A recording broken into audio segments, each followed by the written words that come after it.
말씀이 있는 교회, 그 말씀 전하는 교회, 말씀대로 살아가는 교회, 말씀의 빛 교회.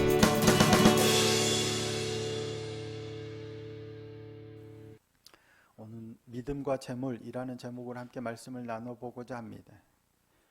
야고보서는 잘 아시다시피 믿음과 행함과의 문제를 집중적으로 다루고 있는 서신입니다. 믿음이 있다 하면서 실질적으로 그렇게 살아내지 못하는 문제에 대해서 권면하고 경고하는 그런 서신입니다. 야고보는 이처럼 참된 믿음, 그러니까 행함이 있는 참된 믿음에 대해서 논술하면서 위로부터 난 지혜를 힘입어서 하나님을 향해서 바른 자세를 가질 것을 권면하죠. 그 중에서 가장 먼저 언급했던 게 뭔지 혹시 기억하세요? 차별하지 말라는 겁니다. 차별하여 사람을 대하지 말라. 교회 안에 들어왔는데 누구는 돈이 많고 부유하니까 막 이렇게 극진히 대접하고, 누구는 가난하고 힘이 없으니까 알아서 하라고. 그러면 안 된다는, 그러면 뭐예요? 믿음이 없다는 거예요. 그렇게 차별하는 사람은. 그리고 언어 생활, 그러니까 말 조심해야 된다라는 거였죠. 말 조심해야 되고, 선을 행하되 시기와 다툼으로 하지 말고, 정욕의 문제, 타락한 욕망의 문제, 그리고 비방과 판단의 문제, 허탄한 자랑까지 언급했었죠. 믿음이 있다면 삶으로 살아내야 한다라는 것을 강조했습니다. 이런 여러 가지 예를 들어가면서 믿음이 있는 사람은 이 부분에 있어서 어떻게 행하는지, 어떻게 살아가는지에 대해서 논증하고 권면하는 말씀이었어요. 오늘 본문에서는 뭐에 대해서 말하냐면 재물에 대해서 얘기하고 있습니다. 그리스도인의 물질관, 재물, 재정, 이런 물질에 대한 가치에 대한 가르침이라고 할 수 있겠습니다. 먼저 야고보는 1절에서부터 6절까지 부한 자들에 대해서 경고하고 있습니다. 자, 오늘 보면 1절 말씀 함께 한번 읽어보시겠습니다. 1절입니다. 시작. 들으라 부한 자들아, 너희에게 임할 고생으로 말미암아 울고 통곡하라. 부한 자들아. 야고보는 아주 강력한 어조로 부한 자들을 향해서 경고합니다. 장차 임할 재난으로 인해서 통곡하라.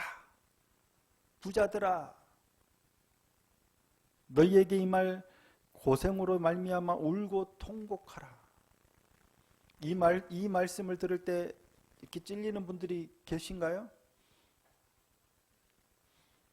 나는 별로 안 부자라서 나한테 해당이 안 돼. 그렇게 생각하실까요? 단순히 부자들이 재물이 많다고 해서 책망하는 말씀은 당연히 아닙니다.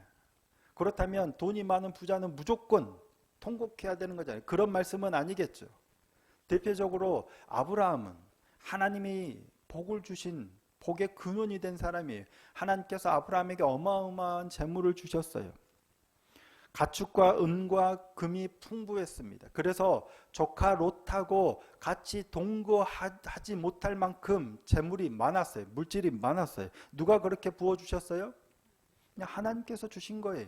아브라함이 나쁜 짓을 한 게 아니라 하나님이 복을 주셔서 아브라함이 그렇게 부자가 됐어요. 그러면 아브라함한테 울고 통곡하라 라고 하나요? 안 하죠. 심지어 야고보도 아브라함이 하나님의 벗이라 라고 칭합니다.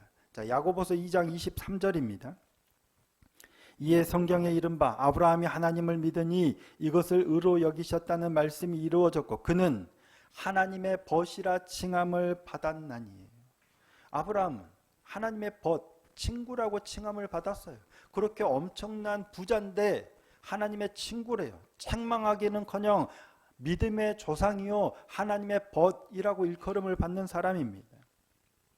욥도 마찬가지입니다. 욥도 동방의 의인이라고 일컬어져요. 그런데 그 욥이 재산이 어마어마하게 많습니다. 자, 욥기 1장 3절입니다. 그의 소유물은 양이 7,000마리요, 낙타가 3,000마리요, 소가 500결이요, 암나귀가 500마리이며 종도 많이 있었으니 이 사람은 동방 사람 중에 가장 훌륭한 자라. 양이 7,000마리, 당시에 이게 어느 정도의 부자인지 감이 오세요? 낙타가 3,000마리, 소가 500개리, 암나귀가 500마리, 종이 많고 엄청난 부자겠죠. 당시에 7,000마리만 해도 어떻게 어디다가 가둬놓겠어요. 그 정도면, 그 정도 우리나 뭐 이런 걸 키울 정도면 어마어마한 부자예요. 그런데 그런 욥이 너 부자니까 너 나빠 라고 하지 않으시죠. 오히려 하나님은 그런 욥을 칭찬하고 사탄에게 자랑하세요. 이만큼 온전한 의인이 없다라고 자랑하시죠. 자, 욥기 1장 8절입니다. 여호와께서 사탄에게 이르시되 내가 내 종 욥을 주의하여 보았느냐. 그와 같이 온전하고 정직하여 하나님을 경외하며 악에서 떠난 자는 세상에 없느니라.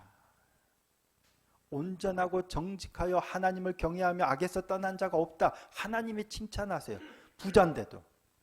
그러니까 단순히 부자냐 아니냐는 문제가 아니란 말씀이죠.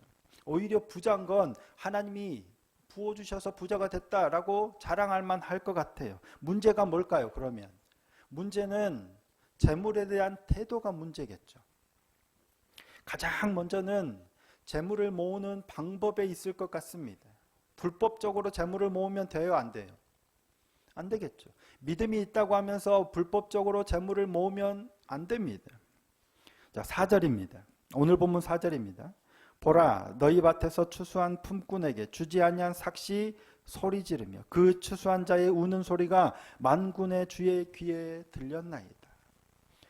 마땅히 주어야 할 삭을 주지 않고 착취하고 억압하고 빼앗고 불법적인 방법으로 부를 쌓은 거예요. 이런 건 뭐 변명이나 논쟁의 여지가 없죠. 명백한 죄악이 잘못이죠. 이런 건 어렵지 않습니다. 근데 어렵지 않은데도 우리는 이것도 지키지 못할 때가 너무 많죠. 믿음이 있다고 하면서 목사라고 하면서 장로라고 하면서 이 건축을 할 때 설계대로 뭐 저는 잘 모르지만 기둥이나 철근이나 뭐 공글이나 뭐 이런 걸 설계대로 정확하게 해야 되죠. 믿음이 있다면 정확하게 설계대로 정품을 쓰고 정량을 써서 해야 되겠죠.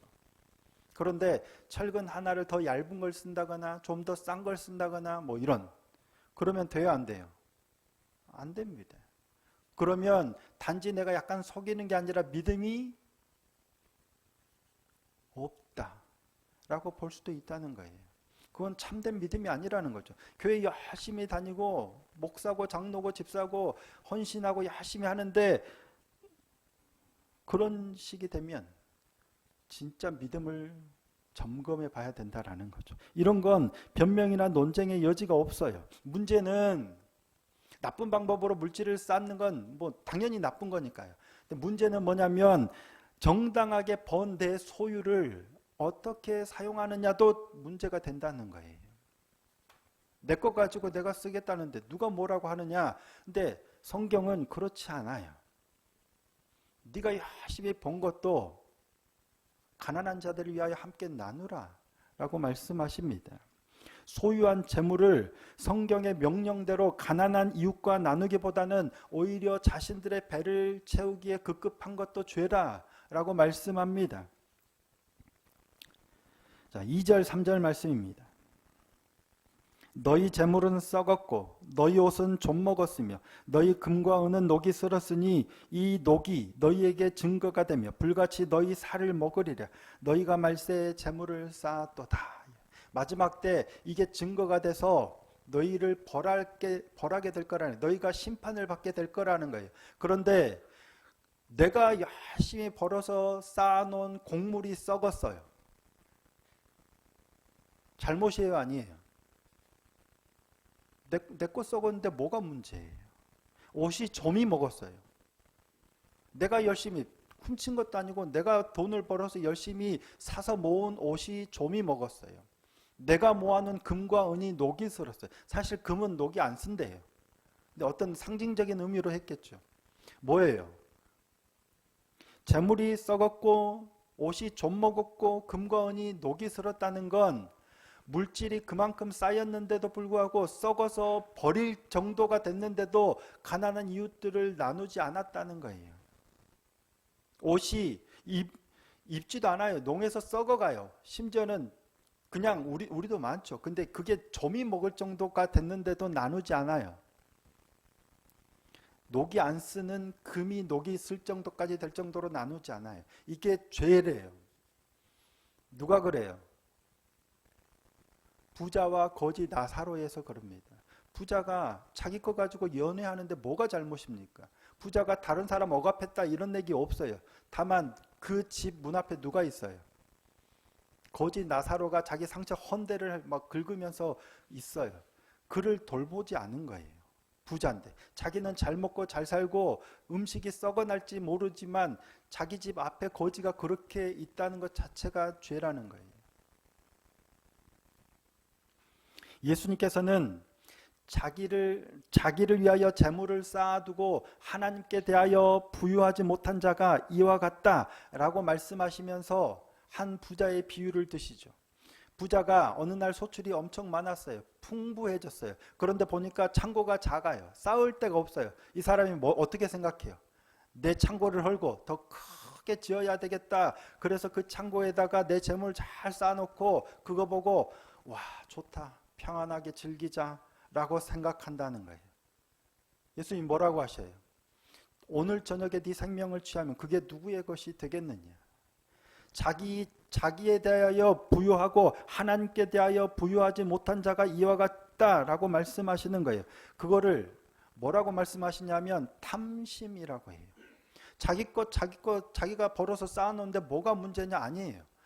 성경은 탐심이다. 그래서 탐심을 물리치라라고 말씀합니다. 자, 누가복음 12장 15절입니다. 함께 한번 읽겠습니다. 시작. 그들에게 이르시되 삼가 모든 탐심을 물리치라. 사람의 생명이 그 소유에 넉넉한 데 있지 아니하리라 하시고. 방금 부자의 그 비유 바로 앞에 하신 이 말씀이 있어요. 그 앞에도 자기의 재물을 나누자 주님 심판이 되어 주십시오 라고 했을 때 이 말씀 하시는 거예요. 탐심이에요. 우리의 생명은 소유에 넉넉한 데 있지 않아요. 재물을 쌓아두고 하나님께 대하여 부유하지 못한 자가 이와 같다는 거예요. 부자들아, 부유한 자들아, 심히 울고 통곡하라는 거예요. 왜? 장차 재난이 임할 거니까요. 그게 그만큼 죄악이라는 거예요. 그러면 우리가 어떻게 해야 될까요? 뭘 어떻게 해야 하는가 하는 거예요. 하나님께 대하여 부유하려면 어떻게 해야 되는가? 세례 요한이 요단강에서 세례를 베풀 때 세례를 받으러 나오는 무리에게 독사의 자식들아 너희가 화를 피하려고 하느냐 그러면서 하는 말이 있어요. 회를 자복하고 회개에 합당한 열매를 맺고 속으로 아브라함이 우리 조상이라 말하지 말라. 하나님이 능히 이 돌들로도 아브라함의 자손이 되게 하시리라. 이미 도끼가 나무 뿌리에 놓였으니 좋은 열매 맺지 아니하는 나무마다 찍혀 불에 던져지리라. 이미 세례 요한도 우리가 아브라함의 자손이다. 내가 믿음이 있다. 나는 구원받는다. 속으로 생각한다고 안심하지 말라는 거예요. 회개에 합당한 열매를 맺지 아니하면 행함으로 드러나지 아니하면 찍혀 불에 던져진다는 거죠. 그러자 무리가 묻습니다. 그러면 우리가 어떻게 할까요? 자, 요한의 대답입니다. 누가복음 3장 11절입니다. 대답하여 이르되 옷 두 벌 있는 자는 옷 없는 자에게 나눠줄 것이요 먹을 것이 있는 자도 그렇게 할 것이니라. 무리가 물었을 때 그런 거예요. 옷 두 벌 있는 자는 없는 자에게 나눠주고 먹을 것이 있는 자도 그렇게 하라요. 세리들도 물어보죠. 그럼 우리는 어떻게 할까요? 부가 된 것 외에는 거두지 말라. 군인들도 물어보죠. 그러면 우리는 어떻게 할까요? 강탈하지 말며 거짓으로 고발하지 말고 받는 급료를 족하게 여기라. 다 뭐냐면 우리가 무엇을 할까요? 라고 질문해요. 구원과 관련된 건데 우리가 무엇을 할까요? 질문해요. 믿음에 대한 거죠. 믿음으로 구원을 얻는데 다 물어보면 무엇을 할까요? 물어봐요. 이때 세례 요한의 대답은 탐심을 버리라는 거예요. 욕심 부리지 말라는 거예요. 썩도록, 옷이 썩도록, 음식이 썩도록, 금이 녹이 슬도록 쌓아놓고만 있지 말고 옷 두 벌 있는 자는 나눠주고, 받는 것을 족하게 여기고 적당하게 부과된 것 외에 탐심을 부리지 말라는 거예요. 근데 이거는 소극적인 방법입니다. 부정적인 의미에서의 마땅히 해야 될 거예요. 더 적극적인 건 뭐예요? 나눠주라는 겁니다. 이웃을 사랑하는 거예요. 적극적이고 능동적인 측면에서 예수님께서 그래서 뭐라고 말씀하시냐면 보물을 어디다 쌓아두라고 하세요? 네, 하늘에 쌓아두라 라고 말씀하십니다. 자, 마태복음 6장 19절 20절입니다. 마태복음 6장 19절 20절 함께 한번 읽어보시겠습니다. 시작. 너희를 위하여 보물을 땅에 쌓아두지 말라. 거기는 좀과 동록이 해하며 도둑이 구멍을 뚫고 도둑질하느니라. 오직 너희를 위하여 보물을 하늘에 쌓아두라. 거기는 좀이나 동록이 해하지 못하며 도둑이 구멍을 뚫지도 못하고 도둑질도 못하느니라. 내 보물이 있는 곳에 내 마음도 있느니라.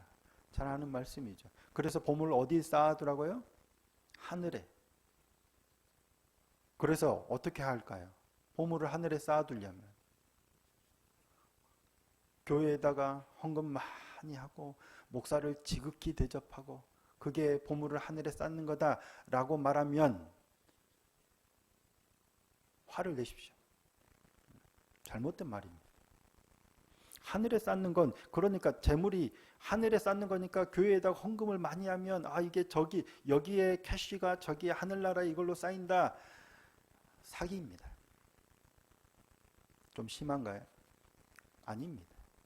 그래서 누가는 명확하게 이걸 해석해서 다시 기록합니다. 똑같은 말을 뭐라고 기록하고 있냐면 자, 누가복음 12장 33절입니다. 함께 한번 읽겠습니다. 시작. 너희 소유를 팔아 구제하여 낡아지지 아니하는 배낭을 만들라. 곧 하늘에 둔 바 다함이 없는 보물이니 거기는 도둑도 가까이 하는 일이 없고 좀도 먹는 일이 없느니라. 내 보물 있는 곳에 내 마음도 있느니라. 뭐 하라고 그래요? 소유를 팔아 구제하여 낡아지지 아니하는 배낭을 만들라는, 이게 보물을 하늘에 쌓아두는 거예요. 명확하게 해석을 해놨죠. 성경에는 공동체 내에 고아와 과부와 객, 가난한 자, 불쌍한 자 늘 돌아보라라고 말씀해요. 그래서 11조도 떼어놓고 또 3년에 11조도 떼어서 그들을 돕고 안식년도 있고 희년도 있고 늘 성경에서 늘 여러 번 말씀드리지만 이러한 말씀을 이렇게 오려내면 성경이 너덜너덜해진대요. 그만큼 누더기 성경이 될 만큼 그와 관련한 말씀이 많습니다. 추수 때에도 밭 한 귀퉁이를 남겨놓으라고 하죠. 혹여 떨어진 이삭은 줍지 마라. 왜? 가난한 자들이 와서 그걸 주워갈 수 있도록. 포도도 다 따지 말고 남겨두고. 자, 레위기 19장 9절 10절입니다. 너희가 너희의 땅에서 곡식을 거둘 때 너는 밭 모퉁이까지 다 거두지 말고 내 떨어진 이삭도 줍지 말며 내 포도원의 열매를 다 따지 말며 내 포도원에 떨어진 열매도 줍지 말고 가난한 사람과 거류민을 위하여 버려두라. 나는 너희의 하나님 여호와이니라. 하나님이 우리의 하나님이 여호와시니까 이러라고 말씀하시는 거예요. 하나님이. 이게 하나님의 명령입니다. 재물을 쌓아두고 자기를 위하여 부요한 자가 아니라 하나님께 대하여 부요한 자. 하나님이 이렇게 명령하셨잖아요. 내가 하나님, 너희의 하나님 여호와니까 가난한 자들을 위해서 일부러 그러라는 거예요. 이게 그냥 좋은 일을 하자는 차원이 아닙니다. 하나님이 우리의 하나님이시니까 우리가 마땅히 그렇게 해야 하는 거예요. 근데 내 것 가지고 내가 그러겠다는데 뭐가 문제냐, 누가 뭐라고 하느냐가 아닙니다. 하나님을 모르고 예수 그리스도를 모를 때는 그렇게 살아요. 교회를 다니든 헌금을 얼마를 하든 봉사를 하든 상관없이 내가 정당하게 번 내 걸 가지고 내 맘대로 쓰겠다는데 뭐가 잘못이냐 생각하면 그건 뭐예요? 야고보가 말하면 참된 믿음이 아니라는 겁니다. 5절 말씀, 오늘 본문 5절 말씀. 너희가 땅에서 사치하고 방종하여 살육의 날에 너희 마음을 살찌게 하였도다. 너희가 땅에서 사치하고 방종하여 살육의 날에 너희 마음을 살찌게. 사치하고 방종하는 게 다른 사람에게 악을 하는 건가요? 내 거 가지고 내가 사치하겠다는데, 내 거 가지고 내 마음대로 쓰겠다는데 누가 하지만 이게 죄라는 거예요. 6절. 너희는 의인을 정죄하고 죽였으나 그는 너희에게 대항하지 아니하였느니라. 이 말씀은 궁극적으로는 우리 주님 예수 그리스도를 예표하는 말씀이죠. 하지만 여기서는 가난하지만 하나님의 뜻대로 살아가면서 부자들에게 착취당한 자를 의미합니다. 의인을 정죄한다는 건 뭐예요? 부자들이 억눌리고 가난한 품꾼들을 자신의 권한과 법을 악용해서 짓밟고, 그래서 이들의 행포는 결국 그러한 가난한 품꾼들을 죽음으로 몰아가게 하는 겁니다. 이게 죄예요. 정치든 무엇든 뭘 따라가느냐, 하나님의 법을 알아야 되는 거예요. 근데 부자들의 가혹한 행위에도 가난한 품꾼들은 저항하지 않았다. 가난한 자들은 그렇게 학대를 받는 가운데서도 힘을 규합하여 폭동을 일으키지 않았으며, 그런 그들을 부자들은 더더욱 우습게 벗고 짓밟았던 겁니다. 그래서 의인은 그냥 아무 소리 않고 죽어가는 거예요. 이를 통해 우리가 더 조심해야 하는 건 뭐예요? 내가 가진 힘과 권력으로 찍소리 없이 누르고 그들이 아무 말 없이 이렇게 간다고 해서 안심하면 안 된다는 겁니다. 그럴 때 더 조심해야 돼요. 하나님의 법에 내가 어떻게 비춰지고 있는지를 점검해야 되는 거예요. 그리고 또 한 가지, 그렇게 위에 있을 때만이 아니라 우리가 아래에 있을 때 어떻게 할 것이냐예요. 사실 우리는 억누르는 위에 있을 때보다 억눌림을 받는 아래에 있을 때가 훨씬 많죠. 물론 우리가 늘 항상 갑이거나 항상 을은 아니죠. 어떤 때는 갑에 있다가 어떤 때는 을의 위치에 있지만 주로 을의 위치에 있을 때가 많죠. 근데 을에 있을 때 어떻게 해야 할까? 7절부터 말씀은 한마디로 길이 참으라는 거예요. 오래 참으라. 인내하라. 7절 길이 참으라. 길이 참아. 8절에서도 길이 참고 마음을 굳건하게 하라. 10절 주의 이름으로 말한 선지자들을 고난과 오래 참음의 본으로 삼으라. 그리고 11절에도 인내에 대해서 말씀하죠. 단순히 그냥 이런 억압이나 이런 착취에 그냥 단순하게 참으라라는 게 아니고요. 뭘 바라보면서, 뭘 생각하면서 주의 강림하심을 기다리면서요. 그냥 참는 게 아니고요. 주님의 말씀을, 주님의 오실 것을 기다리고 기대하면서 참는 거예요. 그럴 때 참아지는 겁니다. 작은 교회, 가진 것 없는 목사로서 살면서 길이 참고 원망하지 말아야 한다라고 새깁니다. 하나님, 왜 저 교회는 똑같이 목사인데 저렇게 사람들이 많고 우리 교회는 왜 이렇게 없습니까? 왜 이렇게 저는 재정도 없고 가난합니까? 원망하고 불평할 게 아니라는 거예요. 다른 교회에 대한 비방이나 원망을, 하나님에 대한 비방이나 원망을 하지 말고 인내해요. 그런데 언제 이게 가능하냐면 주의 강림하심을 기다릴 때 가능해요. 그 방법이 뭔가요? 자, 11절 말씀입니다. 보라, 인내하는 자를 우리가 복되다 하나니 너희가 욥의 인내를 들었고 주께서 주신 결말을 보았거니와 주는 가장 자비하시고 긍휼히 여기시는 이시니라. 들었고 보았을 때 하나님이 어떤 분이시라는 사실을 아는 거예요. 그때 이게 되는 거예요. 그냥 막 억지로 힘들어도 참아 그래야 복이, 이런 게 아니고요. 말씀 앞에서 하나님이 행하신 일들을 듣고 보고, 그래서 하나님이 어떤 분이시라는 사실을 알 때 이게 되어지는 겁니다. 사도 바울의 고백을 마지막으로 함께 읽고 말씀을 마치도록 하겠습니다. 사도 바울의 고백은 뭐예요? 빌립보서 4장 11절 12절입니다. 자족하기를 배웠죠. 자, 함께 한번 읽겠습니다. 자, 시작. 내가 궁핍함으로 말하는 것이 아니니라. 어떠한 형편에든지 나는 자족하기를 배웠노니 나는 비천에 처할 줄도 알고 풍부에 처할 줄도 알아. 모든 일 곧 배부름과 배고픔과 풍부와 궁핍에도 처할 줄 아는 일체의 비결을 배웠노라. 아멘. 일체의 비결을 어떻게 배웠을까요? 주님을 만났기 때문. 궁핍해서 말하는 게 아니고요. 궁핍하든 풍부에 처할 줄도 알아요. 부요함이 죄가 아니란 얘기. 문제는 우리가 재물에 어떻게 대하느냐예요.